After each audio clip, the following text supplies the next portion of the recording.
జాతీయ సైన్స్ దినోత్సవం అంటే సర్ సివి రామన్ జయంతి అని భావిస్తారు. 1928 సంవత్సరం ఫిబ్రవరి 28వ తేదీ భారతీయ శాస్త్రవేత్త చంద్రశేఖర్ వెంకటరామన్ సర్ సివి రామన్ ఒక వినూత్న విజ్ఞాన శాస్త్ర ప్రయోగ ఫలితాన్ని ప్రపంచానికి అందజేసిన రోజు. ఏకవర్ణ కాంతి వస్తువుపై పడి పరిచ్ఛేదనం చెందినప్పుడు బహిర్గత కాంతిలో ఎక్కువ తీవ్రత మరియు తక్కువ తీవ్రత గల్గిన రేఖలు ఏర్పడుతాయి. హెచ్చు తీవ్రత గల్గిన రేఖలను స్టోక్ రేఖలని, తక్కువ తీవ్రత గల్గిన రేఖలను ప్రతి లేదా వ్యతిరేక స్టోక్ రేఖలని అంటారు. ఇటువంటి దృగ్విషయాన్ని రామన్ ఫలితము అంటారు. ఇక్కడ జరిగే పరిచ్ఛేదనాన్ని రామన్ పరిచ్ఛేదనం లేదా రామన్ స్కేటరింగ్ అంటారు. ఈ దృగ్విషయాన్ని సర్ సివి రామన్ ఫిబ్రవరి 28వ తేదీన వెలుగులోకి తేవడం చేత ఫిబ్రవరి 28వ తేదీని జాతీయ విజ్ఞాన శాస్త్ర దినము గా ప్రభుత్వం ప్రకటించింది. ఆ రోజును రామన్స్ డే అని కూడా అంటారు. ఫిబ్రవరి 28, 1928న సర్ సివి రామన్ తన రామన్ ఎఫెక్ట్ ను కనుగొన్నాడు. ప్రపంచవ్యాప్తంగా భారతదేశానికి ఎనలేని గుర్తింపు తెచ్చిన ఆవిష్కరణ అది. దానికి గుర్తుగా ఫిబ్రవరి 28వ తేదీ భారత ప్రభుత్వం జాతీయ సైన్స్ దినోత్సవంగా ప్రకటించింది. భారతదేశానికి సంబంధించి ముఖ్యమైన సమస్యల పరిష్కారంలో మిగతా దేశాలతో మన దేశాన్ని సమఉజ్జీగా నిలపడంలో, ప్రపంచ స్థాయిలో అగ్రనాయకత్వ స్థితికి చేర్చడంలో, ఇలా ఇంకా ఎన్నో సాధించడంలో శాస్త్ర సాంకేతిక రంగాల పాత్ర, శాస్త్రజ్ఞుల పాత్ర విలువ కట్టలేనిది. జాతీయ స్థాయిలో సైన్స్ స్ఫూర్తిని చాటడం, వ్యాప్తి చేయడం ఈ నేషనల్ సైన్స్ డే లక్ష్యాలు. ఈ రోజున అన్ని ప్రభుత్వ జాతీయ సంస్థలైన DRDO, ఇస్రో వంటి సంస్థల్లోకి ఎటువంటి ముందస్తు అనుమతి లేకుండానే సందర్శనకు అనుమతినిస్తారు. ఫిబ్రవరి 28వ తేదీన దేశం నలుమూలల వైజ్ఞానిక సదస్సులు, చర్చాగోష్ఠులు, జాతీయ అంతర్జాతీయ శాస్త్రవేత్తల మహాసమావేశాలు, విజ్ఞానశాస్త్ర ప్రదర్శనశాలలు ఏర్పాటు చేసే సంబరాలు అంబరాన్ని జరపడం ప్రతి ఏడాది ఆనవాయితీ అయింది. రామన్ ఫలితము, ఉపయోగాలు అణు నిర్మాణం, అణువుల ప్రకంపన అవస్థలు, అణుధర్మాలు అధ్యయనం చేయవచ్చు. రేడియోధార్మికత, అణుశక్తి, పరమాణు బాంబు వంటి విషయాలు తెలుసుకోవచ్చు. అన్ని రాళ్లను సానబట్టినప్పుడు వాటి ఆకృతి, స్ఫటిక జాలక స్థాన భ్రంశము వంటి విషయాల అవగాహనకు రామన్ ఫలితం ఎంతగానో ఉపయోగపడుతుంది. దీని ఆధారంగా గృహాల్లో అందమైన మొజాయిక్ ఫ్లోరింగుకు ఉపయోగిస్తున్నారు. కర్బన రసాయన పదార్థాల అమరికలో శృంఖలాలు, వలయాలు కనుగొని ఆటోమాటిక్ స్వభావ నిర్ణయం వీలవుతుంది. మిశ్రమ లోహాలు, ఆ లోహాలు ప్రవాహ స్థితిలోనున్న లోహాల స్వభావ నిర్ణయం వీలవుతుంది. వాహకాలు, అర్ధవాహకాలు, అతివాహకాల స్వభావం తెలుసుకోవచ్చు.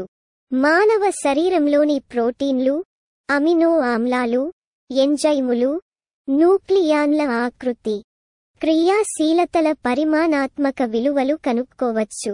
డిఆక్సిరైబోన్యూక్లిక్ ఆమ్లం DNA మానవ శరీర నిర్మాణంలో అతి ప్రధాన పదార్థం.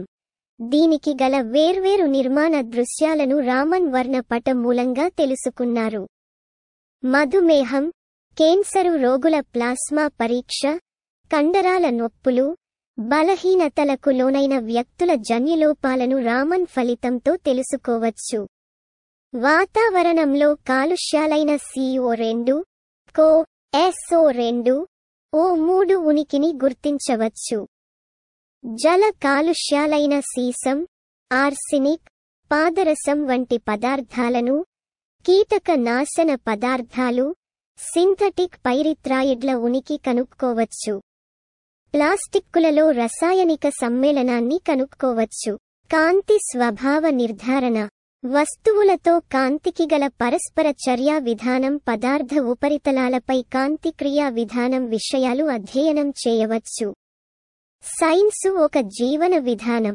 సైన్సు మనకు ఏమీ తెలియని అయోమయ స్థితి నుండి నిర్దిష్టమైన అవగాహన దిశగా ఖచ్చితమైన, విశ్వసనీయమైన మార్గం గుండా తీసుకొనిపోతుందని అనటంలో ఎలాంటి సందేహం లేదు. ప్రస్తుత ప్రపంచంలో ఏ దేశమైన ఆర్థిక, సామాజిక, పారిశ్రామిక అభివృద్ధి అనేది ఆ దేశ శాస్త్ర సాంకేతిక పరిజ్ఞానంతో మాత్రమే కొలమానంగా పరిగణించబడుతుంది. అందుకే నేడు శాస్త్ర సాంకేతిక పరిజ్ఞానం అనేది ఒక కొలమానంగా మారిది. నేడు శాస్త్ర సాంకేతిక పరిజ్ఞానం అనేది ప్రగతికి చిహ్నం. 1928 ఫిబ్రవరి 28న రామన్ ఎఫెక్టు అంటే పారదర్శకంగా ఉన్న ఘన లేదా ద్రవ లేదా వాయు మాధ్యమం గుండా కాంతిని ప్రసరింపచేసినప్పుడు అది తన స్వభావాన్ని మార్చుకుంటుంది. ఈ దృగ్విషయాన్ని 1928 మార్చి 16న బెంగుళూరులో జరిగిన శాస్త్రజ్ఞుల సదస్సులో చూపించాడు. అందుకే బ్రిటిష్ ప్రభుత్వం 1929లో నైట్హుడ్ బిరుదుతో ఆయనను సత్కరించింది.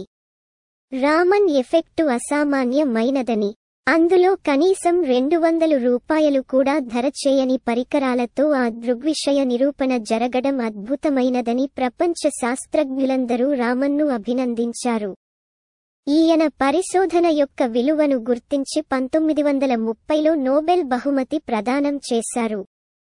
ఆ మహనీయుని సేవలను భారత ప్రభుత్వం గుర్తించి 1954లో భారతరత్న అవార్డు బహుకరించిన సమయంలో సందేశాత్మక ఉపన్యాసం ఇస్తూ విజ్ఞాన శాస్త్ర సారాంశం ప్రయోగశాలల పరికరాలతో వికసించదు.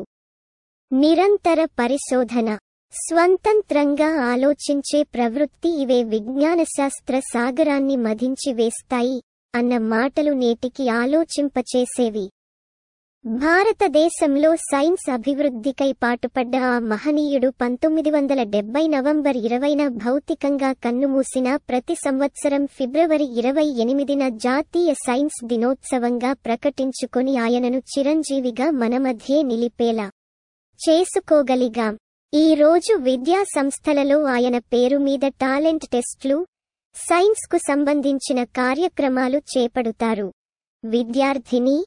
విద్యార్థుల్లో ఆయన స్ఫూర్తిని నింపుతూ సైన్స్ అంటే మక్కువ కలిగేలా ప్రోత్సహిస్తారు.